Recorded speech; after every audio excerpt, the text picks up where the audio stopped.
Islamic research foundation के संस्थापक और अध्यक्ष जाकिर नाइक एक बार फिर विवादों में हैं।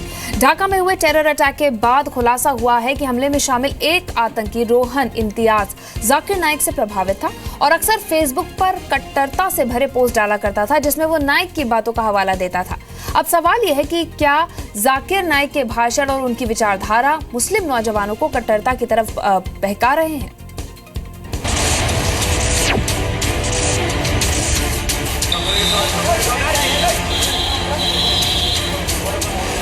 Osama bin Laden headline: If he is terrorizing America, the terrorist, biggest terrorist, I am with him.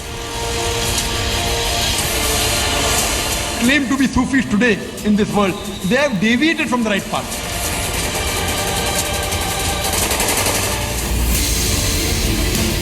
Mumbai के रहने वाले जाकिर नाइक धर्मों की तुलनात्मक अध्ययन के विशेषज्ञ माने जाते हैं, लेकिन अक्सर उनके ऐसे बयान सामने आए हैं जिसने उन पर सवाल उठाए हैं। सुनिए जाकिर नाइक का आतंकवादी ओसामा बिन लादेन के बारे में क्या कहना है। So you as a Muslim saying that Osama bin Laden is right or wrong? Have you checked up? Bombing in Nigeria, American consulate, Osama bin Laden headlines. Did or not? We don't know. But if you ask my view, if he's on the truth, if he's fighting the enemies of Islam, I'm for him. I don't know what he's doing. I'm not in touch with him. I don't know him personally. I read newspapers.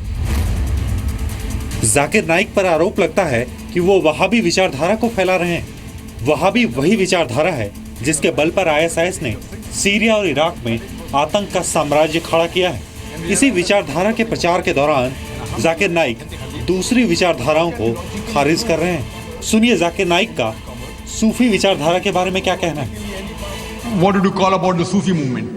See, if you analyze the word Suf, comes from the word wool. You know, Suf means wool. There are different types of Sufi movement.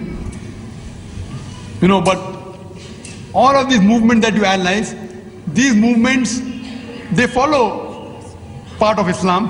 Great people, they may be good, but their followers, if you analyze, they have done wrong practices. But what the people today claim to be Sufis today in this world, they have deviated from the right path. Some less, some more. Dhaka में हुए आतंकी हमले के बाद इस बात का खुलासा हुआ है कि आतंकी रोहन इम्तियाज जाकिर नाइक का फैन था। अब इस बारे में इनकार नहीं किया जा सकता कि जाकिर नाइक की बातें सुरक्षा एजेंसियों के रडार पर आ चुकी हैं। आतंकी गुट आईएसआईएस ने सीरिया और इराक में उन लोगों को मौत के घाट उतारा है जो वहाबी विचारधारा के नहीं थे, और इनमें शिया मुसलमानों की तादाद सबसे ज्यादा है। दरअसल करीब 1400 साल पहले पैगंबर मोहम्मद के नवासे इमाम हुसैन की हत्या जिस शख्स यजीद ने की थी, आईएसआईएस की विचारधारा में उसे बड़ा दर्जा दिया जाता है। और हैरत की बात है कि जाकिर नाइक ने उसी यजीद की तारीफ ऐसे की जिस तरह कोई मुसलमान पैगंबर मोहम्मद की तारीफ करता है। Don't look at what the followers did. Look, if you want to look at the followers, the best example is Prophet Muhammad, peace be upon him. As far as your understanding about the wall of Karbala, you said that Yazid, may Allah be pleased with him, that he was ferocious and he was a villain, etc. There's different opinion. We're not going to discuss about history. That's history. What we have learned about following Islam is Quran and the authentic sayings of Prophet Muhammad sallallahu alaihi wasallam. There was a political war that was fought. पहले ढाका, फिर Saudi अरब में Medina. Ramzan में हुए आतंकी हमलों के बाद सवाल उठ रहे हैं कि मुस्लिम नौजवान कहां और किस तरह गुमराह हो रहे हैं। क्या जाकिर नाइक के भाषण जहर फैला रहे हैं? ब्यूरो रिपोर्ट, जी मीडिया। अब कौन है जाकिर नाइक, ये भी हम आपको बता देते हैं। जाकिर नाइक एक मुस्लिम लेखक हैं और एक वक्ता हैं। इस्लामिक रिसर्च फाउंडेशन के वो संस्थापक हैं और अध्यक्ष भी हैं। सलाफी विचारधारा के प्रचारक उनको माना जाता है। इस्लामिक प्रचारकों के अलग वो उर्दू या फारसी में नहीं बल्कि अंग्रेजी में लेक्चर देते हैं। इस्लाम और तुलनात्मक धर्म में व्याख्यानों की बुकलेट संस्करणों को भी उन्होंने प्रकाशित किया है। चलिए मॉर्निंग सुपरफास्ट में आगे बढ़ते हैं और देखते हैं कुछ और खबरें।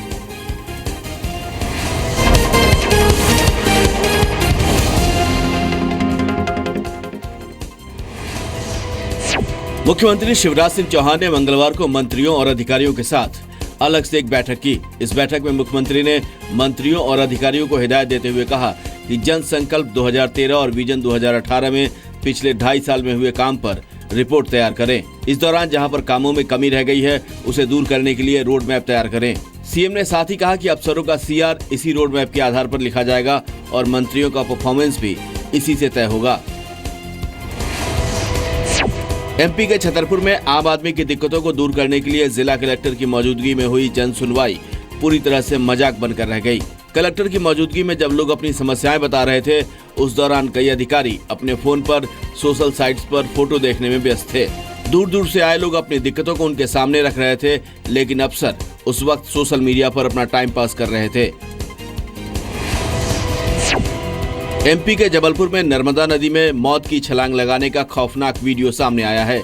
वीडियो में एक युवक तिलवारा पुल से नर्मदा नदी में छलांग लगाते दिख रहा है। युवक पहले पुल की रेलिंग पर बैठता है और बाद में नदी में कूदकर अपनी जान दे देता है। इस दौरान पुल पर से गाड़ियां आ जा रही हैं, लेकिन किसी ने भी उस युवक को सुसाइड करने से नहीं रोका। नर्मदा नदी के दर्शनों के लिए पहुंचे किसी शख्स ने मोबाइल से ये वीडियो बनाया है। हालांकि वीडियो कब का है इसका पता नहीं चल पाया है। रतलाम में एक तेज रफ्तार बेकाबू ट्रक ने 3 लोगों को कुचल दिया, जिनकी मौके पर ही मौत हो गई। हादसा मंदसौर रोड पर हुआ, जब ड्राइवर के कंट्रोल से बाहर हुए ट्रक ने डिवाइडर से टकराने के बाद एक बाइक को टक्कर मार दी। इससे बाइक पर सवार 3 लोग ट्रक के नीचे आ गए। इन्हें अस्पताल ले जाया गया, जहां इनकी मौत हो गई। पुलिस ने आरोपी ड्राइवर को गिरफ्तार कर लिया है और ट्रक अपने कब्जे में ले लिया है।